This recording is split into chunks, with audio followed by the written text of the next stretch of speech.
tout le monde, bonsoir, pardon. Donc aujourd'hui, en effet, je vais vous parler de Motional Intelligence. Alors, vous verrez, mes slides sont en anglais, mais je vous rassure, toute la présentation sera faite en français. Et donc, si on traduisait un petit peu Motional Intelligence en français, on arriverait un peu à intelligence motionnelle, quoi, ou intelligence du mouvement. Et donc aujourd'hui, vous l'aurez compris, c'est un jeu de mots, en fait, Motional Intelligence sur Emotional Intelligence, qui, elle, est une intelligence qui est clairement définie et détaillée, documentée, comme étant la capacité de percevoir, d'utiliser, de gérer et de manipuler les émotions. Alors si aujourd'hui on parle de Motional Intelligence, qui encore une fois n'est pas une intelligence définie telle qu'elle, en fait on parlerait de la capacité d'utiliser le mouvement pour percevoir, utiliser, gérer et manipuler ce mouvement, et en bref utiliser les animations pour rendre vie à votre produit. Alors, petit aparté, comme le disait ma présentatrice précédemment, donc je travaille chez Gens de Confiance, je suis CTPO, donc CTO et CPO. Pour ceux qui ne savent pas ce que c'est, Gens de Confiance, c'est un site de petites annonces sécurisées sur recommandation. Ce que je vous conseille de faire, c'est tout simplement d'aller sur gendsdeconfiance.com, de vous faire parrainer voilà, par trois proches, de devenir membre, et puis à vous ensuite les petites annonces d'appartements ou de babysitting, quoi. Et évidemment, petit message important pour nous, parce qu'on est, ou petite parenthèse obligatoire, on est en développement et nous cherchons du coup de nombreux talents pour nous rejoindre, aussi bien côté produit, donc avec des designers, des product managers, que côté engineering, avec des bacs, front, ops, data, etc. Donc je reviens un petit peu à mon sujet qui est cette notion d'intelligence du mouvement, d'accord ? Et en fait, si on revient au tout début de cette intelligence du mouvement, en fait, on peut vraiment remonter à très loin dans l'historique de l'informatique. Évidemment, chacun a sa vision de l'historique de l'informatique, de l'histoire de l'informatique, pardon.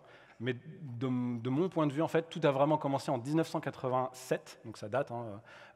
Personnellement, j'avais 1 an, avec l'introduction d'un format qu'on connaît, qui est en fait encore au goût du jour, qui s'appelle le GIF ou GIF pour certains, qui était utilisé à l'époque par de nombreux sites, vraiment pour avoir ce côté attrayant et qui venait vraiment accrocher l'œil, quoi. Donc c'était vraiment des animations qui venaient mettre par exemple des clignotements à écran ou qui affichaient du jaune et ensuite du rouge. Donc c'était vraiment quelque chose de très visuel et très, très peu subtil.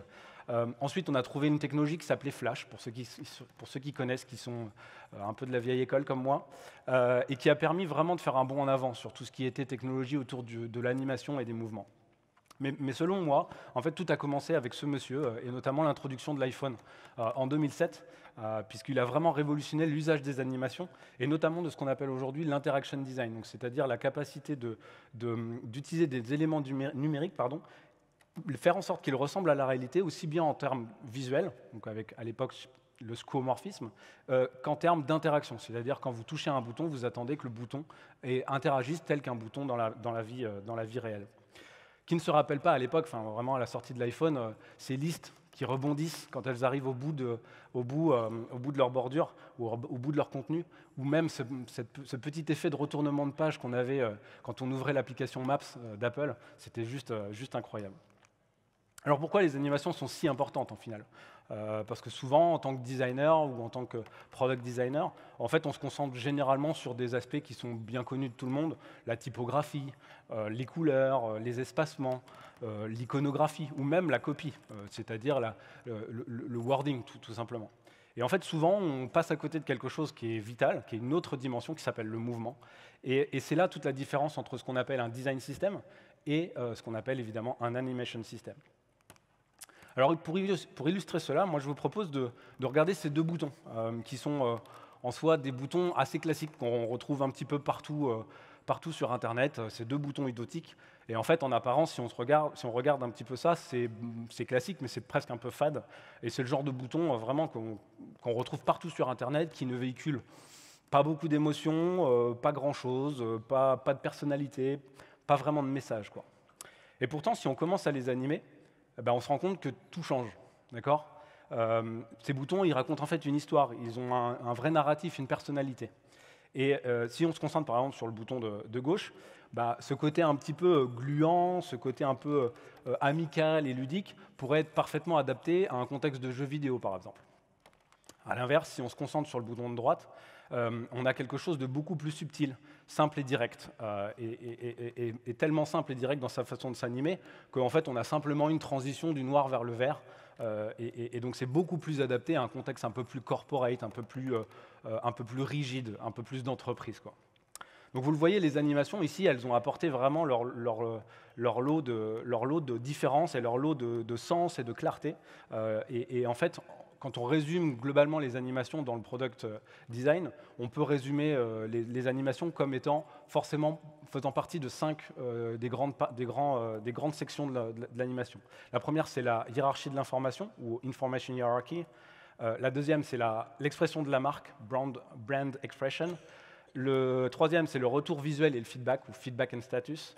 Le quatrième, c'est l'éducation de l'utilisateur, user education. Et enfin, le cinquième qu'on verra ensemble, l'immersion, ou immersion en anglais.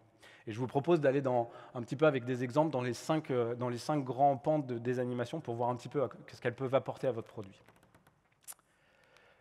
Alors on commence évidemment par cette première section que j'ai intitulée la hiérarchie de l'information.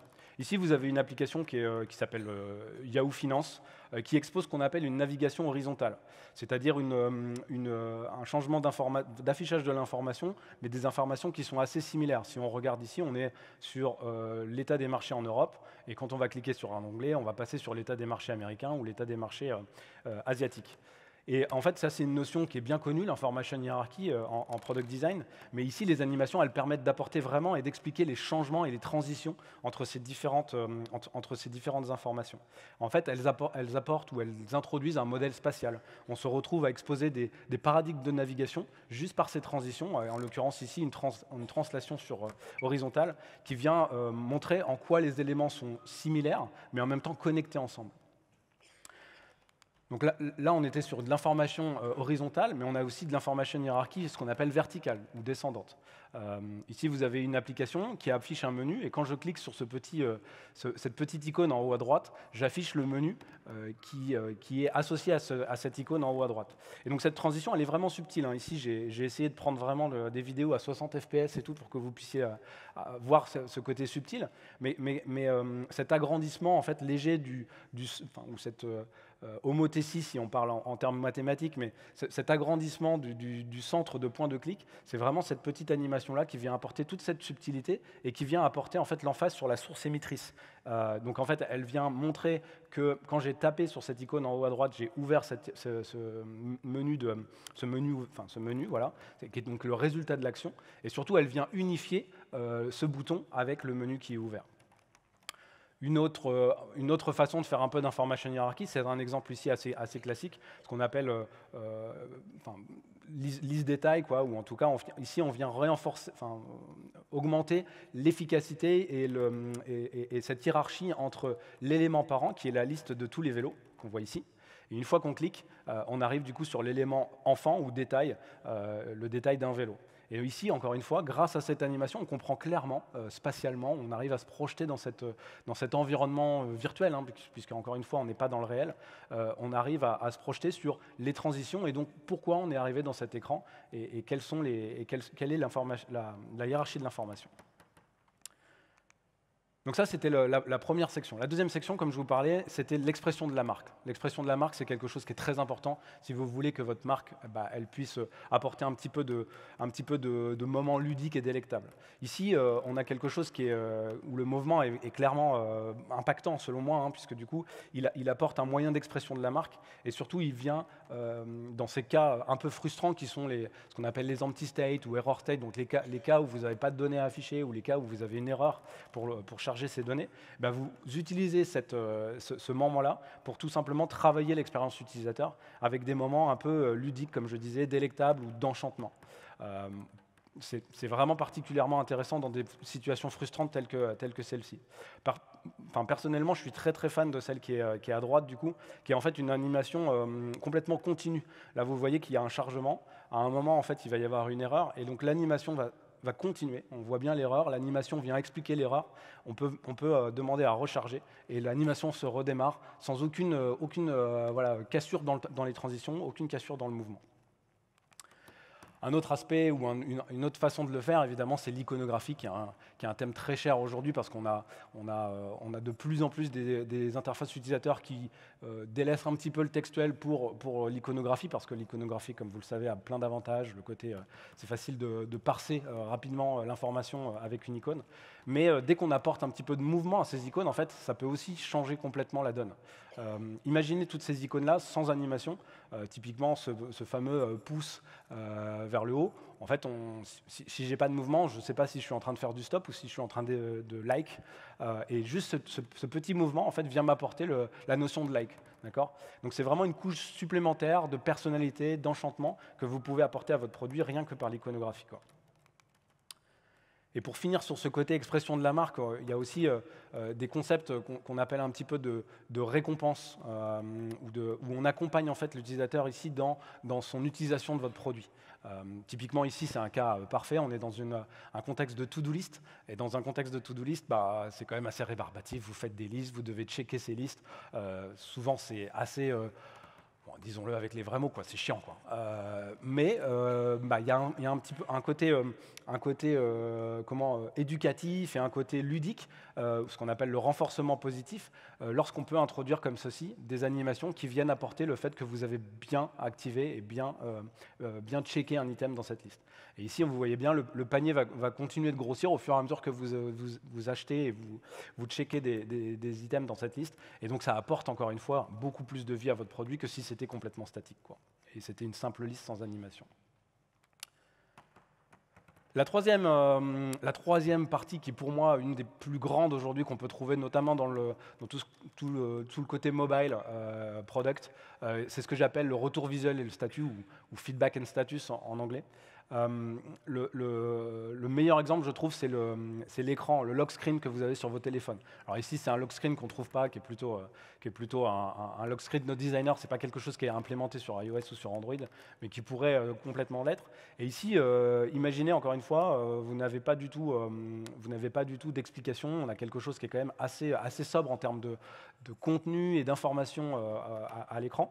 Et en fait, le mouvement ici, il nous attache au réel. Il a cette capacité de nous informer sur l'état d'un système, notamment le système qu'on est en train d'utiliser, et ses principaux usages ou possibilités, d'accord, ce qu'on appelle la potentialité. Donc quand on prend cet élément-là, cet écran de verrouillage d'un smartphone, vraiment, encore une fois, il n'y a presque rien qui est écrit, presque rien qui est détaillé. On a juste 1, 2, 3, enfin un pavé de chiffres. Et pourtant, les animations, ici, elles viennent tout apporter. En fait, elles viennent vraiment expliquer toutes les choses. Si on regarde attentivement ce qui se passe, alors on va attendre peut-être, voilà, juste là, donc je commence par taper sur des chiffres. Automatiquement, je ne sais pas si vous voyez, mais il y a une petite et subtile animation. C'est-à-dire que le point, il n'est pas directement plein. Il passe de façon linéaire, ou en tout cas fluide, d'un état vide à un état plein, tout simplement avec une petite animation où le cercle grossit pour remplir de son centre, pour remplir la totalité du disque. Et bien ça, tout simplement, ça vous permet de vous rattacher au réel. Pourquoi ? Parce que dans la vraie vie, rien ne se passe de façon instantanée. Quand vous prenez votre voiture, vous n'êtes pas de 0 à 100 km/h de façon discrète. Vous le faites de façon complètement continue. Et ici, l'animation, elle vous ramène un petit peu à un monde physique qui est virtuel, mais en tout cas à un monde qui est possible. D'accord ? Et donc ça vous rattache à cette interface. Le deuxième aspect qui est très intéressant sur cette vidéo, c'est ce côté un petit peu rouge et shake.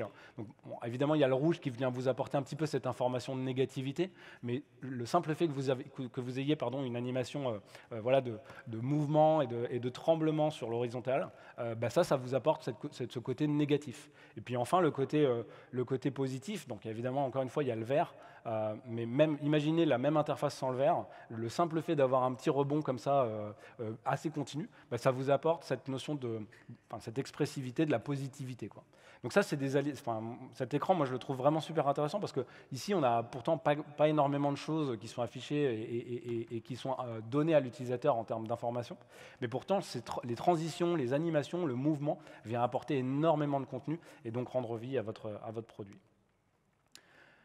Un autre exemple où le feedback and status est super intéressant, c'est ce qu'on appelle un petit peu ce côté WYSIWYG. C'est cette capacité à se projeter dans un monde numérique avec ses propres règles. Donc typiquement ici, quand on commence à taper sur GP, vous avez vu, automatiquement la tile, elle grossit un petit peu, ce qui vous donne cette compréhension qu'en fait vous êtes en train d'interagir avec cet élément.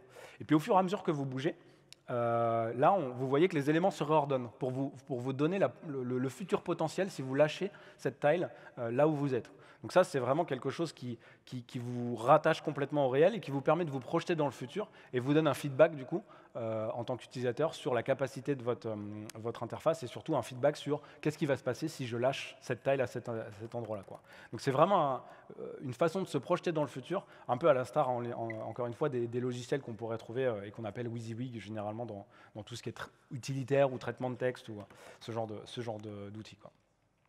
Et enfin, le dernier élément, je pense que celui-là, il est assez caractéristique. Si je vous demande de me dire qu'est-ce que ça représente ici, sans animation, bon, il y en a qui sont un peu plus évidents que d'autres, mais le point en haut à droite jaune ou les carrés en bas au milieu, bah, tant qu'on ne les anime pas, en fait, ils n'apportent pas du tout de sens. On ne sait pas ce que c'est. C'est des formes géométriques. Pourtant, dès qu'on les anime, bon, bah, là, on est direct sur des loaders.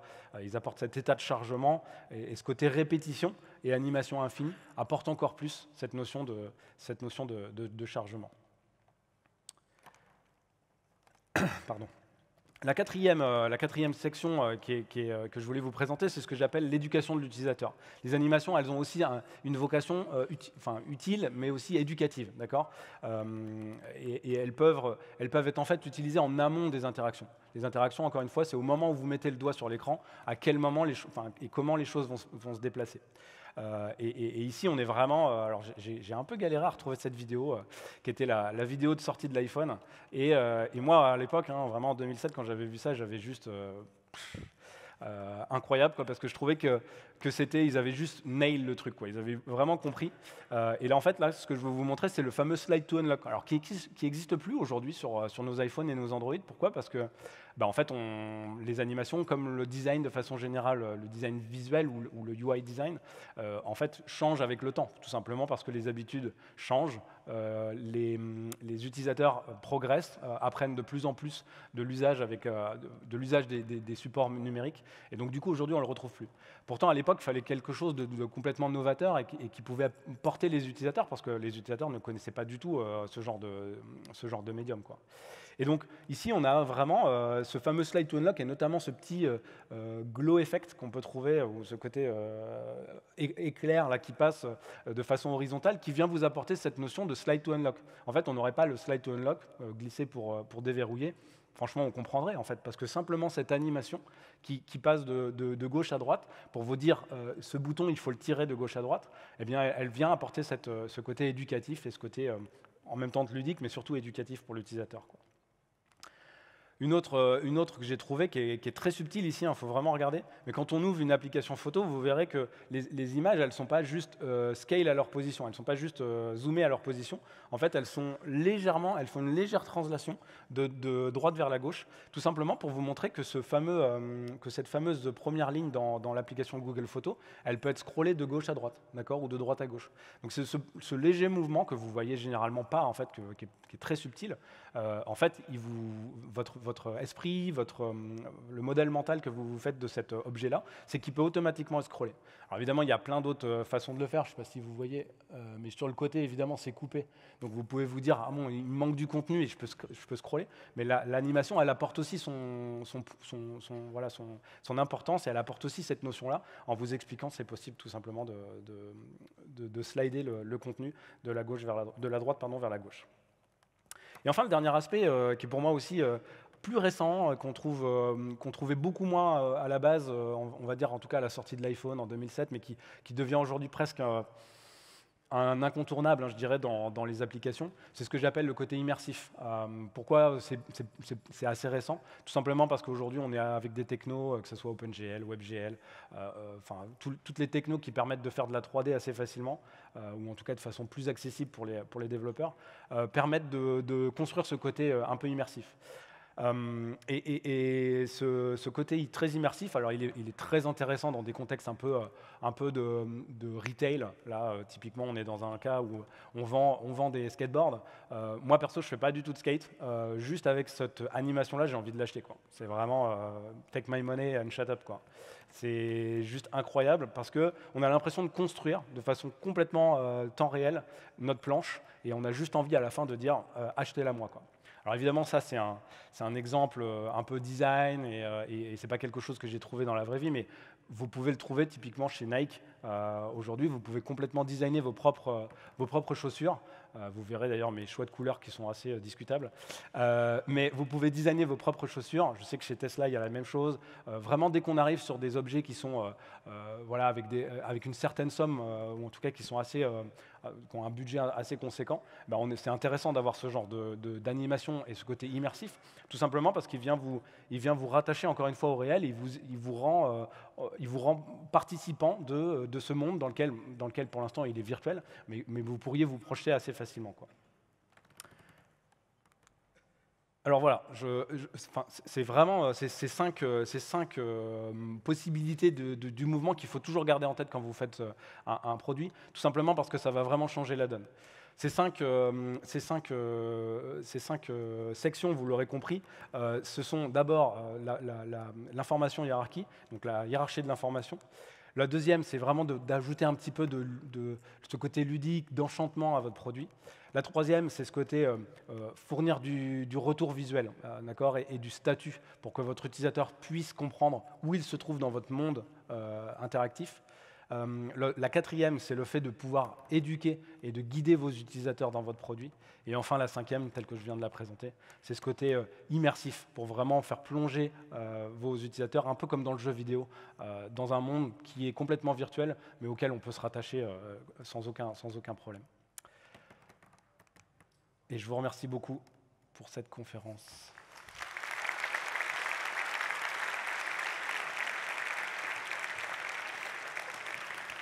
On a peut-être un petit peu de temps pour... J'allais le dire. Merci beaucoup, Cyril. On a le temps pour une question. Est-ce que quelqu'un veut se lancer? On a une question à droite. Je vais peut-être entendre d'ici et je vais la répéter s'il faut.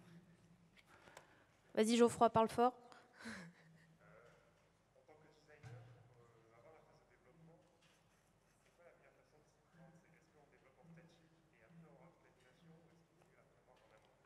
Alors, c'est une bonne question. Donc la question c'était, est-ce que, en tant que designer, est-ce que je design en statique et ensuite je rajoute les animations, ou est-ce que je prends en compte les animations dès le début?